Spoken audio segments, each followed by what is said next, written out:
Hi guys, welcome to the first video on the channel. So excited to have you guys here. So I want to show you guys my Artmage deck for Genesys. So I took this to a Genesys tournament, the first Genesys tournament at my locals. It was supposed to be 5 rounds, but one of my opponents crashed out so hard that they had to shut down locals for the day. So if you guys want to hear that story, I can tell you. But for now, let me show you the deck. So I had 2 Litteras, 2 Grafflairs, 2 Finmels, 2 Artmage Power Patrons, 3 Medias, and these are the engine monsters. So firstly, let me tell you the reason why I'm playing 2 of each.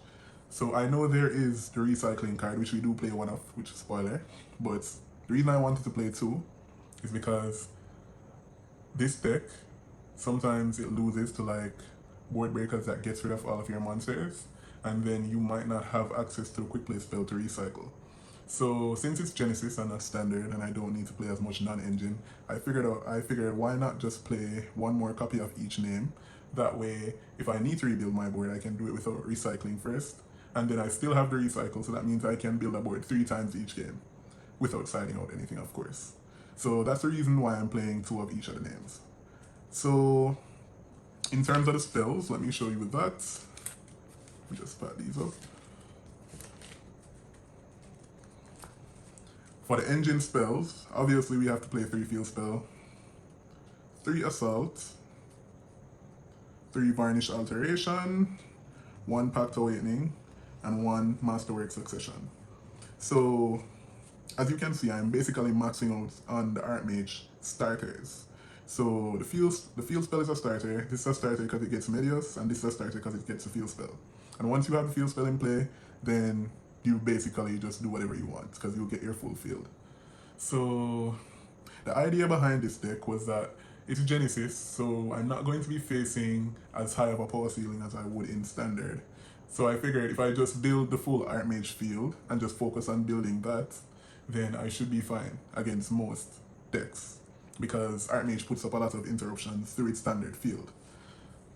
So I played the non-engine to support that. So the last of my engine is 2 fusion deployments. Initially I was playing 3, but I cut it down to 2 to put in the 2 of each of these guys, so that way we can continue playing. So let me show you the non-engine. So the non-engine, basically it's like I said, the whole point of this deck is to build the Artmage board and then try to protect yourself from everything. So you build the board, sit on the board, and then try to attack for game the following turn.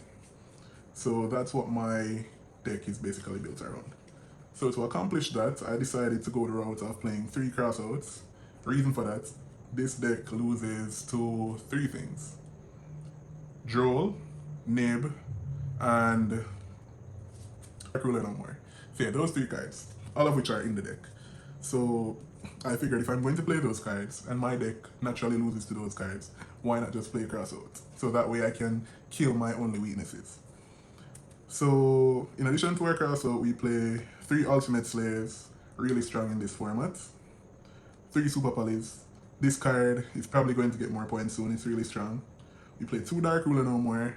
To be honest, I'm mainly playing it for the crossout target, not so much as to use it, but it does come up sometimes. We also play 3 Drolls and 2 Nibiru's. So basically, crossout is here because my deck loses to Droll, Nibiru, Dark Ruler. As you can see, I'm playing these at multiple copies.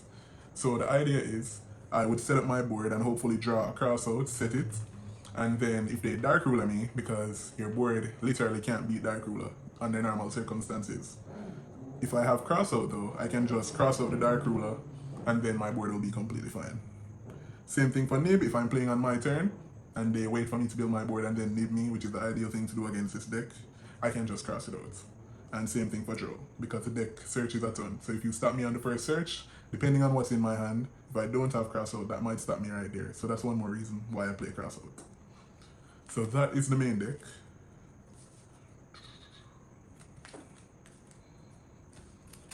Let me show you the extra deck, and then we can talk about the side. So standard, I play 3 Deactorus, and 3 Artmage Power Patron. Sorry, 3 Nerva Power Patron of Creation. Truth be told, you don't need to play 3 of each of these. As you guys can see, I'm not playing the pot card in my deck, so I don't really need to play 3, but I didn't really have better options, so I decided I would just leave them in anyway. So yeah, so that's why I have 3 of each. So now let me show you the other stuff. So as you guys would have noticed, I play both Super Poly and Ultimate Slayer. So the rest of my extra deck is just target for both of those cards.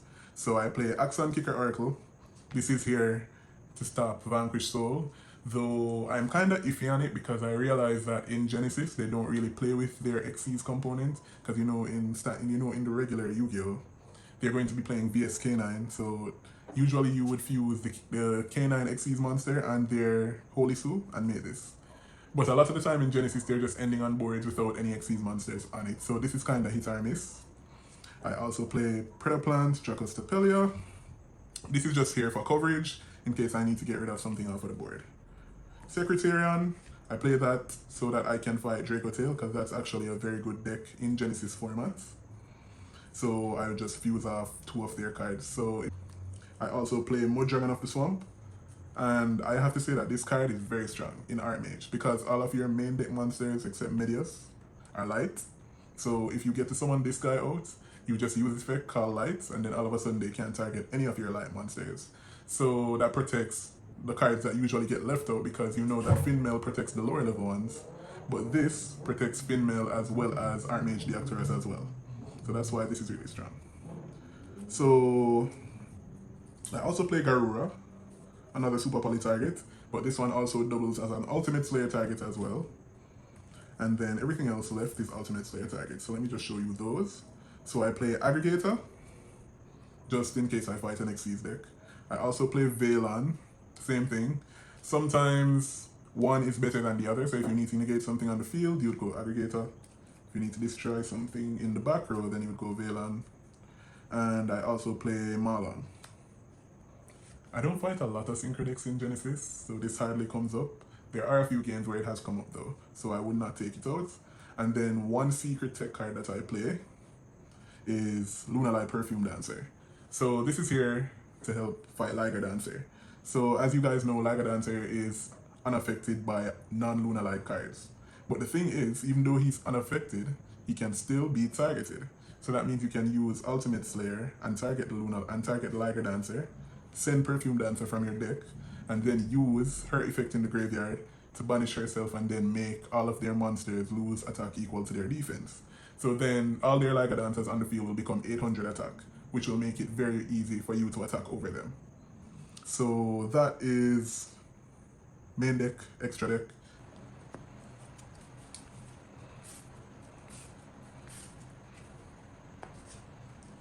For the side deck, I play 3 spare modes. This is godly in this deck, because the truth is, I don't need my regular normal summon because the deck has 2 normal summons. So I can comfortably use spare mode and then proceed to do my regular combo as if nothing happened. I play 1 Book of Eclipse, mainly just for crossout. I was at 95 points to be honest, and this cost 5, so I was like, why not? I play 3-dimensional Fishers. I play these because there is only 1 Artmage card that needs to go to the graveyard, and that is the Artmage Power Patron. So depending on your hand, you might not need to resolve that effect. So in that case, these are great. And because of how this works, you can even just do the full combo and then activate this, and you'll be completely fine. So you won't miss out on anything. I play 3 Cosmic Cyclones. As you guys know, removal for back row is very expensive in Genesys. I really hope that they fix that, but until then, we have to play what we can get. I also play 3 Twin Twisters, same reason.